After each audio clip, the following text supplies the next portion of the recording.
चलो देखो कुछ टेक्निकल ग्लिच थे, शुरू करते हैं। वो वीडियो पॉज वो हो गया था। देखो 1773 का रेगुलेटिंग एक्ट और 1793 से लेकर 1853 तक ये क्या है, चार्टर एक्ट है। ठीक है 1773 का क्या है, रेगुलेटिंग एक्ट। इसके बीच में एक इम्पॉर्टेंट इवेंट ये था 1784 का पित्सुंडा एक्ट। ठीक है, 4 चार्टर एक्ट हो गए और ये रेगुलेटिंग एक्ट, उसके बाद एक पित्सुंडा एक्ट। ये इंपॉर्टेंट एक्ट्स हैं, बेसिकली रूल्स एंड रेगुलेशंस है जो ब्रिटेन के पार्लियामेंट से पास हुआ था। किसके कंट्रोल के लिए, ईस्ट इंडिया कंपनी के एक्टिविटीज़ को कंट्रोल करने के लिए। ठीक है, तो हम लोगों ने पिछले क्लास में रेगुलेटिंग एक्ट देख लिया, पित्सुंडा एक्ट भी हो गया और ये 3 चार्टर एक्ट हो गए। आज डिस्कस करेंगे 1853 का चार्टर एक्ट। ठीक है, 1853 का चार्टर एक्ट, इसके जो जो इंपॉर्टेंट फीचर्स हैं, ठीक है, उसको देखेंगे। सबसे पहले ये जो 4 चार्टर एक्ट है उस सीरीज़ का सबसे लास्ट चार्टर एक्ट है। ठीक है, last charter act of ongoing charter act series का। इसके बाद basically government of India act आता है 1858 का। 1857 रिवॉल्ट के बाद क्या होता है कि फिर ये चार्टर एक्ट की सीरीज़ खत्म हो जाती है। फिर जो नए रूल्स एंड रेगुलेशंस आते हैं उसको नाम दिया गया गवर्नमेंट ऑफ इंडिया एक्ट। क्यों? क्योंकि अब बेसिकली 1857 के रिवॉल्ट के बाद जो ईस्ट इंडिया कंपनी थी उसको एबॉलिश कर दिया गया, उसको ख़त्म कर दिया गया और पूरी की पूरी सुपरविजन किसके कंट्रोल में चली गई, ब्रिटेन के पार्लियामेंट के कंट्रोल में और वो में। ठीक है, तो ये बेसिकली 1853 का जो चार्टर एक्ट है वो लास्ट चार्टर एक्ट है of ongoing charter act series का। ठीक है, यहाँ तक कंक्लूड हो गया। अब देखो इसके जो मेन इंपॉर्टेंट फीचर्स है इसमें ये है कि ये चार्टर एक्ट जो इसे 1853 का है वो सेपरेट करता है 2 फंक्शन को, एक एग्जीक्यूटिव फंक्शन को और एक लेजिस्लेटिव फंक्शन को। ठीक है, इन दोनों फंक्शन को ये सेपरेट करता है। बेसिकली चार्टर एक्ट 1853 इन 2 फंक्शन को सेपरेट करता है। इसको सेपरेट करता है एग्जीक्यूटिव फंक्शन को अलग और लेजिस्लेटिव फंक्शन को अलग। ठीक है, इसके लिए इसने ये क्या करता है कि 6 एडिशनल क्या 6 न्यू मेंबर की एक बॉडी बनाती है। एक बॉडी बनती है जिसमें 6 नए लोग आते हैं। ठीक है, उसी को बोला जाता है लेजिस्लेटिव काउंसलर्स।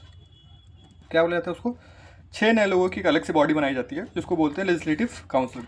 देखो हमें पता है रेगुलेटिंग एक्ट 1773 से रेगुलेटिंग एक्ट 1773 से एक बॉडी बनी हुई होती है जिसको बोलते थे हम लोग, अभी भी बोलते हैं, इस एक्ट तक भी बोलते हैं एग्जीक्यूटिव काउंसिल।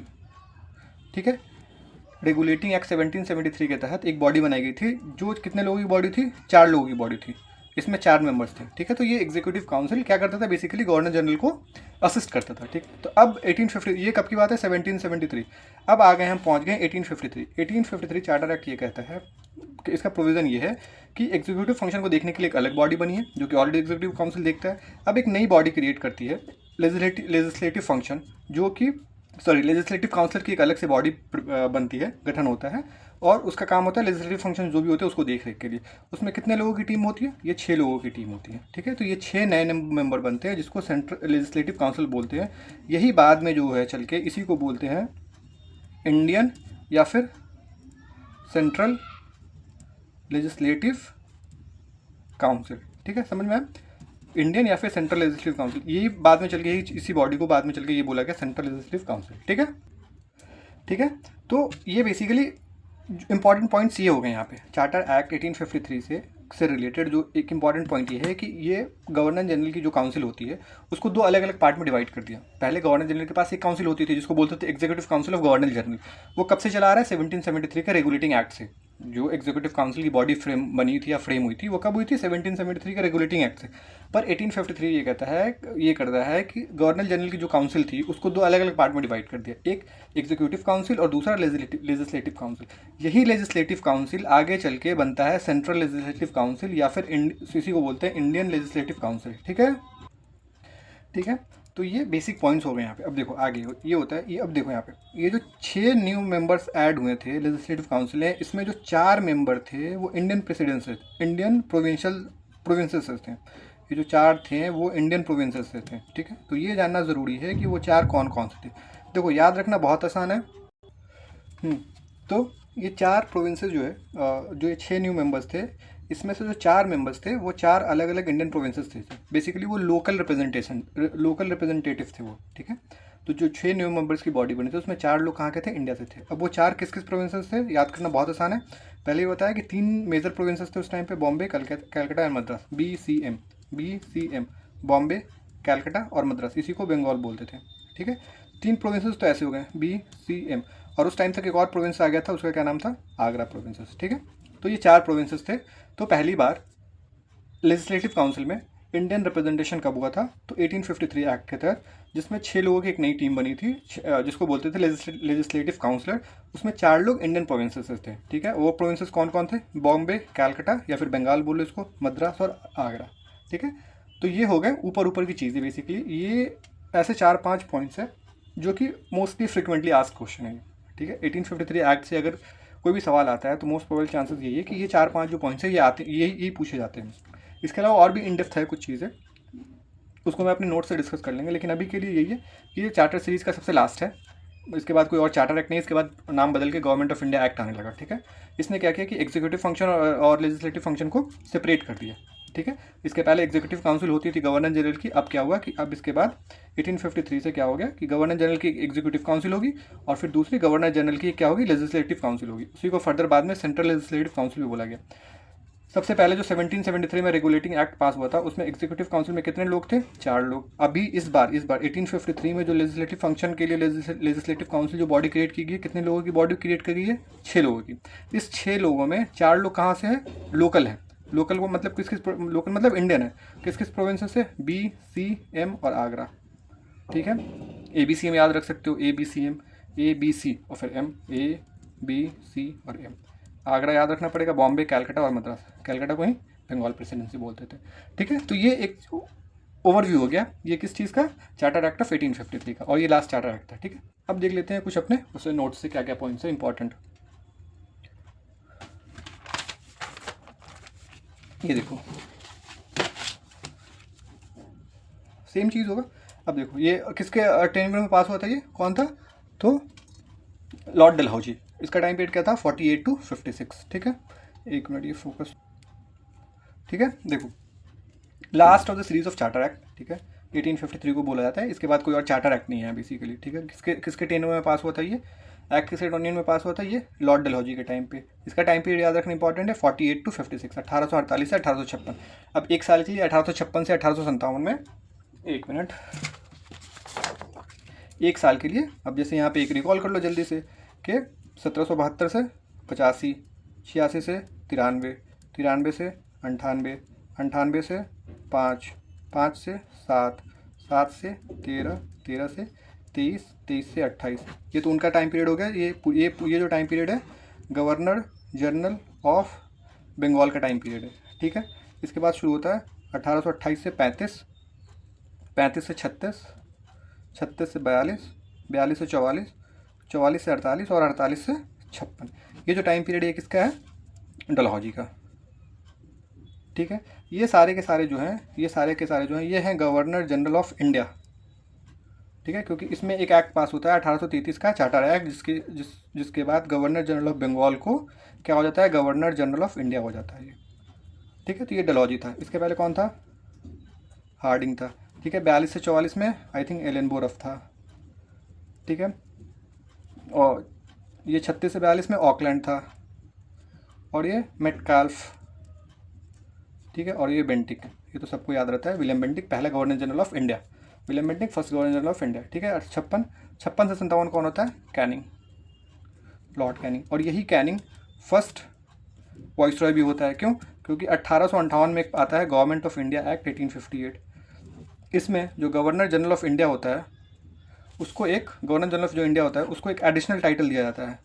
कौन सा टाइटल, वाइसरॉय का। ठीक है, तो वाइसरॉय कौन है, पहला वाइसरॉय कौन है, लॉर्ड कैनिंग। ठीक है, तो ये टाइम पीरियड था बेसिकली, यहाँ से रिकैप हो गया। ठीक है, अब देखो हम लोग क्या डिस्कस कर रहे थे, 1853 का चार्टर एक्ट। ठीक है, सिंपल है, लास्ट है। ठीक है, इसमें ऐसा कोई अगले 20 ईयर्स के लिए टाइम पीरियड कोई मेंशन नहीं था। ठीक है, जैसे इसके पहले जो भी चार्टर एक्ट आए थे, जैसे 1773 में और 1793 में, तो 20-20 साल के लिए उसकी मोनोपोली कर रही थी, उसकी ट्रेड मोनोपोली, या फिर उसको ये अथॉरिटी दे रही थी ईस्ट इंडिया कंपनी को कि हम अगले 20 साल के लिए आपको और अलाउ कर रहे हैं काम करने के लिए इंडिया में। ठीक है, पर ऐसा इस केस में नहीं था। ठीक है, और एक इसमें इम्पॉर्टेंट फीचर्स ये भी था कि 1853 एक्ट के बाद से फिर इंडियन सिविल सर्विसेज के लिए, इंडियन सिविल सर्विसेज में जो कंपटीशन हुआ था वो ओपन कर दिया गया था। मतलब इंडियंस भी दे सकते थे और ब्रिटिशर्स तो खैर थे ही थे वहाँ पे, तो पहली बार ओपन कॉम्पिटिशन स्टार्ट हुआ सिविल सर्विसेज के लिए, कौन से एक्ट के तहत? 1853। पर नोट करने वाली चीज़ ये है कि 1853 में तो स्टार्ट हो गया, इंट्रोड्यूस कर दिया गया, लेकिन इसके पहले एक अटेम्प्ट किया गया था इसको स्टार्ट करने के लिए, वो था 1833 का चार्टर एक्ट। 1833 में देखो 1833 का जो चार्टर एक्ट है उसमें अटेम्प्ट किया गया था क्या, कि इंडियन सिविल सर्विसेज को सबके लिए ओपन करने के लिए, ठीक है। पर ये कोर्ट ऑफ डायरेक्टर की कुछ टीम थे, उन्होंने इसको मना कर दिया, उसको ख़त्म कर दिया। पर 1853 में फाइनली ये ओपन कंपटीशन स्टार्ट हो गया, open competition for Indian civil services exam के लिए, ठीक है। 1833 में अटेम्प्ट हुआ और 1853 में फाइनली इसको वो मिल गया, मतलब 1853 में इम्प्लीमेंट हो गया ये, ठीक है। अब देखो वही चीज़ है यहाँ पे, और इसी बेसिस पे 1853 में ये जो ओपन कंपटीशन स्टार्ट हुआ, उसी के बाद 1854 में कमेटी बनती है जिसको बोलते हैं मैकॉले कमेटी, ठीक है, जो कि इसका बहुत बड़ा रोल है। अगर कभी भी मैकॉले कमेटी आती है तो हमें पता होना चाहिए कि वो बेसिकली इंडियन सिविल सर्विसेज से रिलेटेड है। उसका टाइम पीरियड क्या है? 1854। ओके, अब ये जो इंपॉर्टेंट फीचर जो बेसिक है वो यही है कि लेजिस्लेटिव और एग्जीक्यूटिव फंक्शन को इसने अलग अलग कर दिया। 6 न्यू मेंबर की एक टीम बनी जिसको लेजिस्लेटिव काउंसिल बोला गया, यही बाद में जाके सेंट्रल लेजिस्लेटिव काउंसिल हो गया, काउंसिल बन गया, ठीक है। और ये तो पहले डिस्कस कर चुके हैं। और ये कुछ ऐसे हैं जो PYQ हैं, जो NDA या फिर CDS वगैरह के पेपर में, UPSC के पेपर में आ रखे हैं, तो एज इट इज़ स्टेटमेंट मैंने यहाँ पे छाप रखा है कि चार्टर एक्ट 1853 में जो है लॉ मेंबर को फुल टाइम मेंबर बनाया गया था। पहले नोट करने वाली बात ये है कि ये जो लॉ मेंबर है इनको ये ऐड कब हुए थे? 1833 के एक्ट में, ठीक है, रूल्स एंड रेगुलेशन को फ्रेम करने के लिए प्रोफेशनली, ठीक है। पर ये फुल टाइम मेंबर कब इनको बनाया गया? चार्टर एक्ट 1853 के तहत, ठीक है, विद राइट टू वोट, वो वोटिंग भी कर सकते थे, ठीक है। अब देखो एक नई चीज़ और है, ये भी PYQ है, NDA या फिर CDS के पेपर का है ये PYQ, कि 1853 के चार्टर एक्ट में ये एक नया प्रोविज़न ये था कि उसने जो कोर्ट ऑफ डायरेक्टर थे उसको ये पावर दे दी गई। अब देखो यहाँ पे ये जो कोर्ट ऑफ डायरेक्टर है इसको एक नई पावर दे दी गई कि वो जो भी उस टाइम के प्रेसिडेंसीज थे, जैसे बॉम्बे, कलकत्ता, मद्रास और अभी हमने आगरा देखा, ठीक है, इसके अलावा अगर वो उन्हें लगता है ऐसा कुछ फील होता है तो एक कोई नई प्रेसिडेंसीज क्रिएट कर सकते हैं, ठीक है। सपोज बाद में हमें पता चला कि आसाम भी बना है, ठीक है, उसके बाद नॉर्थ वेस्ट फ्रंटियर प्रोविंसेस भी बने हैं, तो वो ये इसकी शुरुआत कहाँ से हुई है? 1853 के एक्ट के तहत। अब ये कोर्ट ऑफ डायरेक्टर देखो, कोर्ट ऑफ डायरेक्टर की टीम कब बनी थी? सबसे पहले 1773 रेगुलेटिंग एक्ट में ही कोर्ट ऑफ डायरेक्टर की टीम बनी थी, ठीक है। तो कोर्ट ऑफ डायरेक्टर कब से चला रहा है? 1773 से रेगुलेटिंग एक्ट से ही चला रहा है, ठीक है। तो उसको ये पावर दे दी गई थी कि वो चाहे तो नई प्रेसिडेंसीज क्रिएट कर सकते हैं, ठीक है। तो ये चीज़ है। और एक स्टेटमेंट ये है कि ये foundation of the modern parliamentary form of government किसको बोला जाता है? 1853 एक्ट को, ठीक है। एक छोटा सा चीज़ और रिकैप कर लेते हैं यहाँ पे। कोर्ट ऑफ डायरेक्टर जैसे आया, देखो 1773 का जो रेगुलेटिंग एक्ट है इसमें कोर्ट ऑफ डायरेक्टर की टीम बनती है, जो कि जिसका ये काम था कि जो भी इम्पोर्टेंट काम है, इंपॉर्टेंट अफेयर्स है, जैसे जो भी है, रेवेन्यू है, फाइनेंस है, मिलिट्री है, लॉ है, डिफेंस है, सब किसकी जिम्मेदारी थी? कोर्ट ऑफ डायरेक्टर की। बट 1784 में एक एक्ट आता है जिसको पिट्स इंडिया एक्ट बोलते हैं, ठीक है। उसने क्या करता है? उसने फिर से दो चीज़ों में डिफ्रेंशिएट कर देता है। एक कोर्ट ऑफ डायरेक्टर की टीम तो पहले से बनी रहती है, अब इस क्या करता है, एक बोर्ड ऑफ कंट्रोल नाम का एक अलग से टीम बनाता है। बोर्ड ऑफ कंट्रोल की एक अलग सी बॉडी बनती है, ठीक है। तो उसमें क्या करता है कि कोर्ट ऑफ डायरेक्टर को वो सिर्फ कमर्शियल के लिए लगता है। कमर्शियल एक्टिविटी जितनी है ईस्ट इंडिया कंपनी की, वो कौन देखेगा, कौन लुक आफ्टर करेगा? Court of director. और बोर्ड ऑफ कंट्रोल जितने पॉलिटिकल अफेयर्स हैं इंडिया में, ब्रिटिश ईस्ट इंडिया में जो इंडियन टेरिटरी है उसमें पॉलिटिकल अफेयर्स कौन देखेगा? Board of control. तो ये डिफरेंस है। कोर्ट ऑफ डायरेक्टर और बोर्ड ऑफ कंट्रोल की टीम कब बनी? 1784 के पिट्स इंडिया एक्ट के तहत। और ये कोर्ट ऑफ डायरेक्टर कब से चला रहा है? 1773 से, ठीक है।